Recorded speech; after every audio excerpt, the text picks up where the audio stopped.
Hello friends, welcome to my channel. எல்லோரும் எப்படி இருக்கீங்க? இன்றைக்கி நம்ம பார்க்க போகிற ரெசிபி எல்லாருக்கும் பிடிச்ச ரொம்ப டேஸ்டியான சிக்கன் கறி தான். ரொம்ப ஈஸியான மெத்தடில் நான் இன்றைக்கி பண்ணியிருக்கேன். பேச்சுலர்ஸ்க்கு இந்த மெத்தட் ரொம்ப ஹெல்ப்ஃபுல்லாக இருக்கும். பேனை சூடு பண்ணிவிட்டு 6 ஸ்பூன் நல்லெண்ணெய் எடுத்துருக்கிறேன். நீங்கள் எந்த எண்ணெய்னாலும் யூஸ் பண்ணிக்கிடலாம். நல்லெண்ணெய் டேஸ்ட்டாக இருக்கும், அதனால் நான் நல்லெண்ணெய் எடுத்துருக்கிறேன். எண்ணெயை சூடு பண்ணிவிட்டு கொஞ்சம் பெருஞ்சீரகம், பிரியாணி இலை,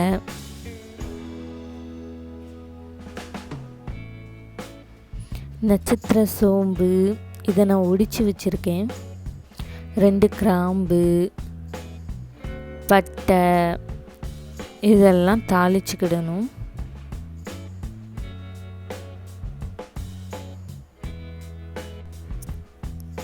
இதெல்லாம் எண்ணெயில் நல்லா பொரியணும்.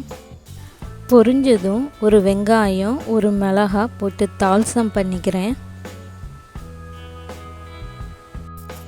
இந்த வெங்காயமும் மிளகாவும் நல்ல எண்ணெயில் வதங்கணும்.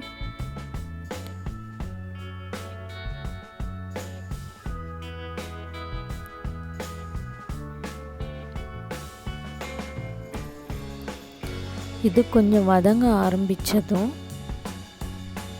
ஜிஞ்சர் கார்லிக் பேஸ்ட்டை இதில் ஆட் பண்ணிக்கிடணும்.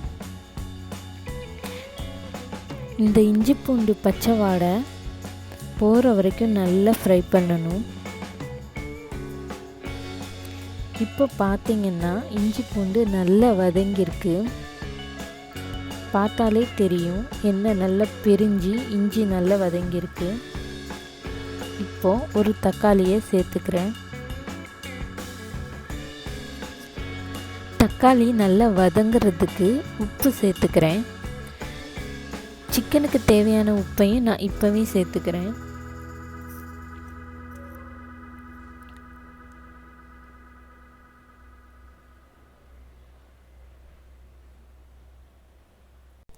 தக்காளி நல்லா வதங்கிருச்சு.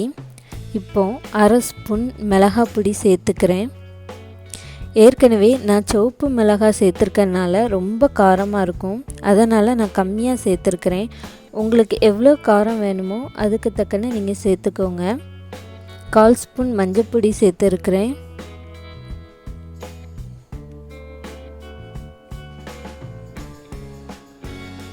கால் ஸ்பூன் ஜீரகப்பொடி சேர்த்துருக்கிறேன்.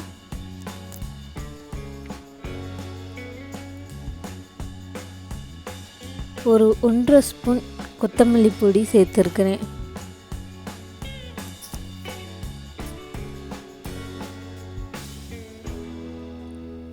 இந்த மசாலா பொடியெல்லாம் நல்ல எண்ணெயில் வதங்கணும்.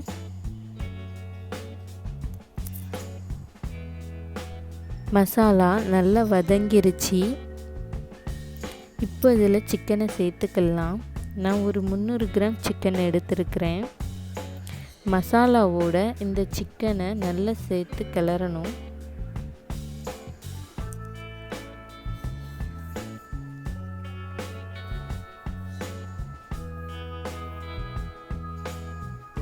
சிக்கன் கொஞ்சம் வதங்கினதும் இதை மூடி போட்டு ஒரு 5 நிமிஷம் வச்சிடலாம். ஏன்னா சிக்கன் கொஞ்சம் தண்ணி விடும், அதனால் ஒரு 5 நிமிஷம் இதை மூடி வேக வச்சுக்கலாம்.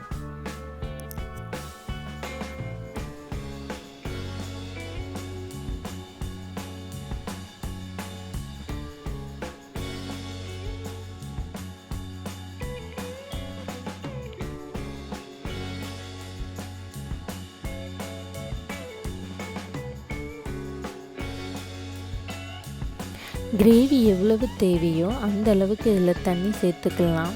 எனக்கு செமி கிரேவி மாதிரி தான் வேணும், அந்த அளவுக்கு நான் சேர்த்துக்கிறேன். மூடி வச்சு சிக்கனை ஒரு 10 நிமிஷம் வேக வச்சிடலாம். சிக்கன் வெந்துருச்சு. இல்லை ஒரு 1/2 ஸ்பூன் கரம் மசாலா சேர்த்துருக்கிறேன்.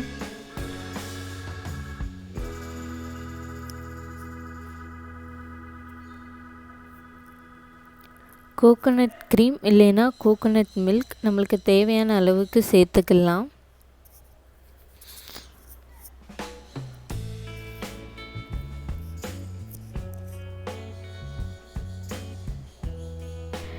இப்போ உப்பு காரம் செக் பண்ணிவிட்டு மூடி வச்சு ஒரு 5 நிமிஷம் வேக வச்சுக்கலாம்.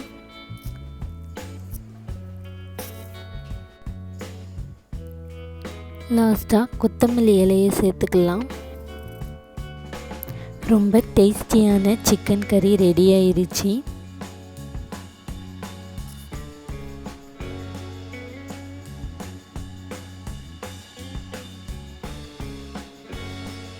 நீங்களும் இதை வீட்டில் செஞ்சு பார்த்துட்டு எப்படி இருந்ததுன்னு எனக்கு கமெண்ட்டில் சொல்லுங்கள்.